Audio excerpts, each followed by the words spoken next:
Donc, comme on a vu au niveau de Run on User Interface Thread, d'accord? Donc, à chaque fois qu'on a besoin de communiquer, d'accord, avec le User Interface Thread, le worker veut communiquer avec le User Interface Thread, donc il doit utiliser la méthode Run on, d'accord? Donc, on peut avoir plusieurs Run on.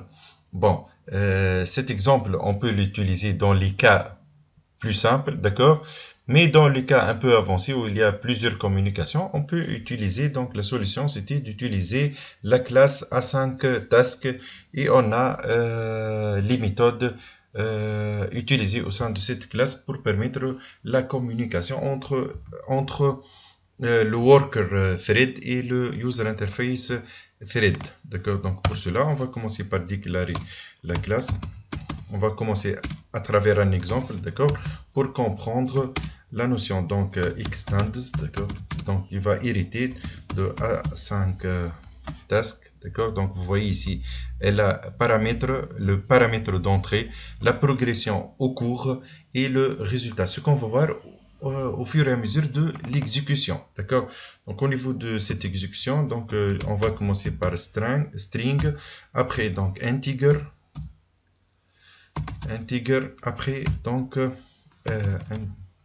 integer, d'accord, après on va utiliser void, d'accord, donc on va l'instancier avec ces méthodes là. Donc comme vous voyez, je vais les expliquer comme je vous ai dit au fur et à mesure du programme, d'accord. Donc c'est le paramètre d'entrée, celui-là c'est le paramètre au moment de l'exécution, d'accord, et celui-là c'est le void pour le post-execute, d'accord. Donc la première chose, on va implémenter méthode, donc la méthode qui est obligatoire et qui doit être exécutée dans le worker thread, elle va être exécutée à l'intérieur du worker thread, c'est do in background, comme son nom l'indique, d'accord, donc c'est do in, elle va être exécutée dans l'arrière-plan, donc le worker thread, c'est un processus qui est exécuté en arrière-plan. Je clique sur OK, d'accord, donc comme vous voyez, la première chose, donc notre méthode, donc il a pris donc comme vous voyez ici, donc le string, d'accord. Et donc pour pouvoir c'est la tâche qui va être exécutée. Si on va prendre cet exemple-là, donc ça va être le for i. Comme vous voyez, c'est celui-là qui va être exécuté en arrière-plan, do in background. D'accord. C'est cette instruction qui va être exécutée en arrière-plan. D'accord.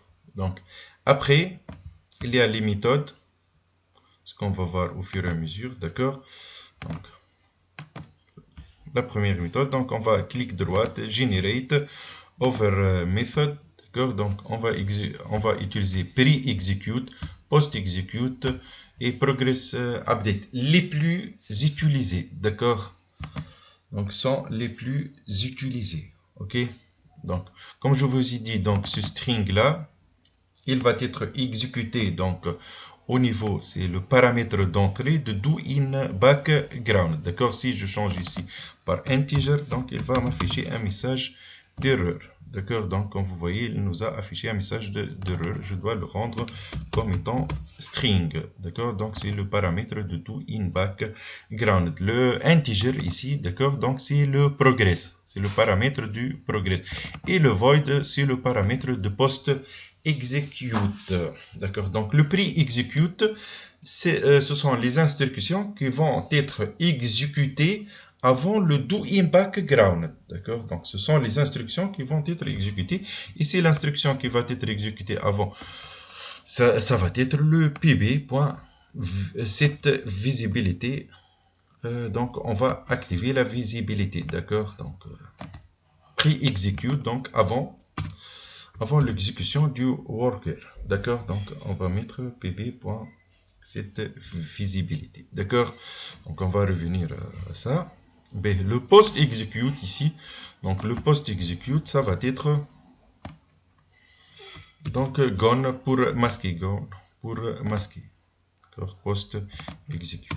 Donc, c'est celui-là. Le progress, donc au niveau du progress execute, le progress execute, ça va être l'incrémentation, d'accord? Donc PB, il va être incrémenté. On va l'incrémenter, d'accord, de 20.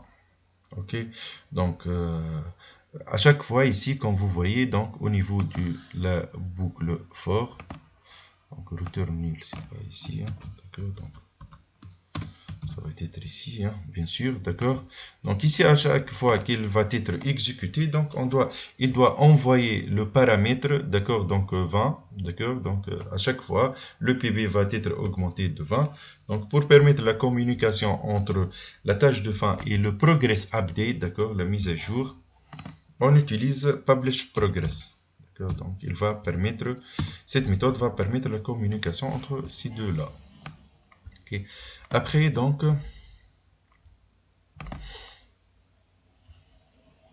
on doit supprimer tout ça, bien sûr. On va garder juste le on-click. D'accord. Donc, au niveau du on-click, on va donc faire appel à notre classe A5 task. D'accord. Donc, pour cela, on va faire touch t est égal new touch. Donc, et pour l'exécuter, donc on va faire t.execute. Excuse, donc t.execute. D'accord, donc et point virgule, tout simplement. D'accord. Donc le plus important ici au niveau de A5 task, c'est de connaître les paramètres pour pouvoir générer les méthodes. Donc pour récapituler, donc la classe tâche, donc qui hérite de la classe A5 task qu'on vient de créer. Donc les paramètres, donc le string, ça va être le paramètre d'entrée, d'accord, donc pour le do in background. Le integer, ça va être ce 20 là, hein, d'accord, donc qu'on peut l'envoyer aussi, hein, à travers les paramètres. Et le void, c'est la classe visibility, d'accord, donc pour le post execute. D'accord, donc maintenant on va lancer l'exécution. Continuer à utiliser. Donc maintenant on va lancer l'exécution.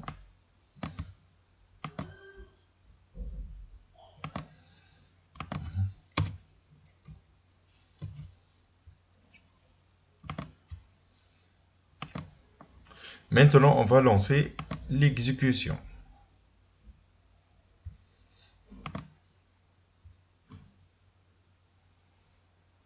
Comme vous voyez ici, donc on doit cliquer sur le bouton.